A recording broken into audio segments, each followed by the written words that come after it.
যাদবপুরের সময়টা তুমি খুব এনজয় করেছো বলো? আমার মাস্টার মশাইরা আলাদা ছিল। নবনীতা দিকে ভীষণ ভালোবাসতাম, শুদ্ধশীল, অমিয়দেব।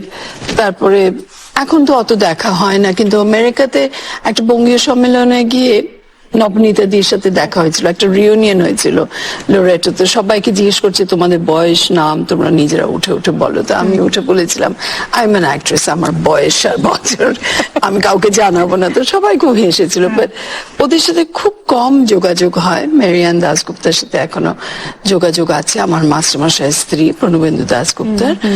আর আমার যত স্কুল কলেজ ইয়ার্স আছে যাদবপুরে আমি সবচেয়ে বেশি এনজয় করেছিলাম, আমার মনে আছে। তারপরে আমার মা খুব চাইতেন যে আমি সব রকম জিনিস শিখি। আর যদি আমি কোনো আমি বলেছিলাম যে মা, ওয়াইসি গুপ্তা অল ইন্ডিয়া রেডিওতে লাঞ্চ টাইম প্রোগ্রাম করে, তো আমি করতে পারি? আমায় বলেছে করতে, ওনার সাথে ইমিডিয়েটলি হ্যাঁ বলতাম। আমি যা করতে চাইতাম, ছবি আঁকতে চাইতাম, পিয়ানো, যা যা চাইতাম, নাচ, সব জিনিসে মা আমাকে এনকারেজ করেছিলেন। আর তুমি ছবি আঁকা শিখেছো এবং সেটা শিখেছিলাম যামিনী রায়ের কাছে? হ্যাঁ, খুব ছোটবেলায় যামিনী রায়ের কাছে। কেন, আমার বাবার আর পটলদার খুব বন্ধুত্ব ছিল।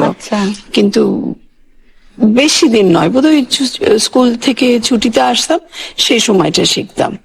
কিন্তু বড় হয়ে যখন পরিতোষ সেনের কাছে শিখবো ঠিক করেছিলাম, সেটা আমার আর হয়নি শেখা। ওনার সাথে বন্ধুত্ব থেকে গেছিল। ছবি আঁকাটা কি এখনো? না, কিচ্ছু। আমাকে বসুমতী তোমার মতো 2 মাস ধরে এডিটর আমাকে চেস করছে যে প্লিজ আমাদের কভার ডিজাইনটা করে দেবেন পুজোর জন্য, আর আপনি লিখুন আমাদের জন্য। টেলিগ্রাফের আমার একজন ভালো বন্ধু আছে সুমেদ, ও বলে মুনমুন তুমি লিখছো না কেন, প্লিজ তুমি লেখো। বাট হয়ে ওঠে না। আমি কাজ করি না এখন, কিন্তু কাজ না করে ভীষণ ব্যস্ত বাড়িতে, মানে গিয়ে যে দুপুরবেলা একটু ঘুমোবো সময় পাই না।